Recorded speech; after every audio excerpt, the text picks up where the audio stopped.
Welcome to my channel. எல்லாத்துக்கும் காலை வணக்கம். ஓம் சுவாமியே சரணமைப்பா.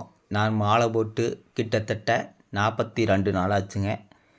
அந்த 42 நாள்லையுமே கிட்டத்தட்ட ஒரு 30 பூஜை அட்டன் பண்ணியிருப்பேன். காலையிலையும் சாயந்தரம் ஐயப்பன் கோயிலுக்கு போயிட்டு அந்த ஐயப்பன் பஜனை வீடியோ அப்லோடு பண்ணிவிட்டு அப்புறம் பார்த்திங்கன்னா பஜனையிலையும் போய் கால் கடுக்க ஒரு 2 மணி நேரம் வீடியோ எடுத்து டெய்லி அப்லோடு பண்ணிவிட்டு இந்த விரத முறை கடைபிடித்து வருகிறேன். இன்று சபரிமலை ஐயப்பன் கோவில் காந்தமலை வாசனை தரிசனம் செய்ய செல்ல இருக்கிறேன். ஓம் சுவாமியே சரணமைப்பா. நான் மாலை ஓட்டா கிட்டத்தட்ட காலையிலே ஒரு 108 சரணம், சாயந்தரம் ஒரு 108 சரணம் பாடி அப்புறம் டெய்லி ஐயப்பன் கோயில் போய் ஹரிசுவாமி பஜனை, அவர் தான் கோவை மாவட்டத்தின் சிறந்த ஐயப்பன் பாடகர். அவரோட பஜனையை டெய்லியும் கால் கடுக்க நின்று 2 மணி நேரம் அப்லோடு பண்ணி அப்புறம் அதை யூடியூப்பில் போட்டு அது பார்க்குறாங்களோ இல்லையோ, அது நான் பார்க்குறத யூடியூப்பில் போடுறேன். அது பார்த்தா என்ன பார்க்கட்டினா ஆன்மீக பக்தர்கள் பிடிச்சிருந்தா பார்க்கட்டும்.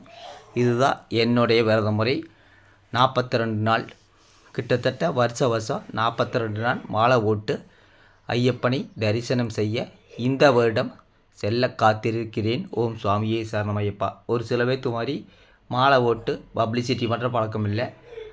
நான் ஏன் இதை சொல்கிறேன்னா, நான் வருஷம் இந்த மாதிரி நடைமுறை தான் பண்ணுவேன். இந்த மாதிரி ஒவ்வொரு ஐயப்பன் பூஜையிலையுமே சரணங்கள் கூப்பிட்றதுமே ஐயப்பன் பஜனை பாடுறதுமே வீடியோ எடுத்து அப்லோடு பண்ணி ஐயப்ப பக்தர்களை மகிழ்விப்பேன்.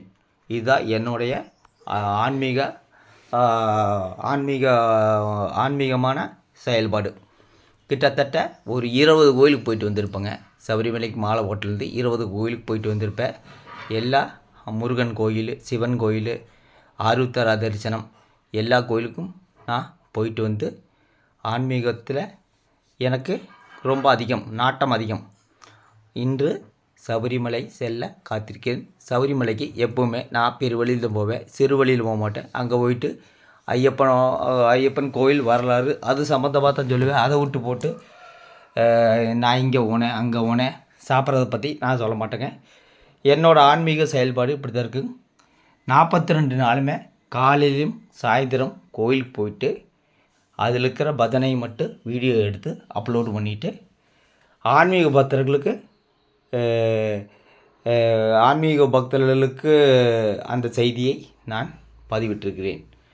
இன்று சபரிமலை செல்ல தவம் காத்திருக்கிறேன். அந்த ஐயனை பெருவழியில் எருமேலியிலிருந்து போகிறத பெருவழி, எருமேலி, அப்புறம் அழுதமலை ஏற்ற, அழுதமலை இறக்கம், காலகட்டி, இஞ்சிப்பாறைக்கோட்டை, உடும்பாறைக்கோட்டை, அப்புறம் கரிவளந்தோடு, முக்குழி, கரிமலை ஏற்றம், கரிமலை இறக்கம், பெரியான வட்டம், சிறியான வட்டம், பம்பையிலேருந்து போகிறதா சிறுவழி, பம்பையிலேருந்து நீலிமலை ஏற்றம், அப்பாச்சிமேடு, சரங்குத்தி, சபரிபீடம், சபரிமலை ஐயப்பன் கோயிலில் குழந்தை இல்லாதவர்களுக்கு கல்யாணம் ஆகிறதுக்கு உண்டான கோயில் மாளிகைப்புறம் கோயில், மஞ்சள் மாத கோயில். அங்கே போய் வேண்டுனா கண்டிப்பாக நடக்கும் ஒரு ஐதீகம் இருக்குது. அதேமாதிரி மணிமண்டபம், அந்த மணி வீட்டில் கொண்டு கட்டினா நினச்சது வேறும்.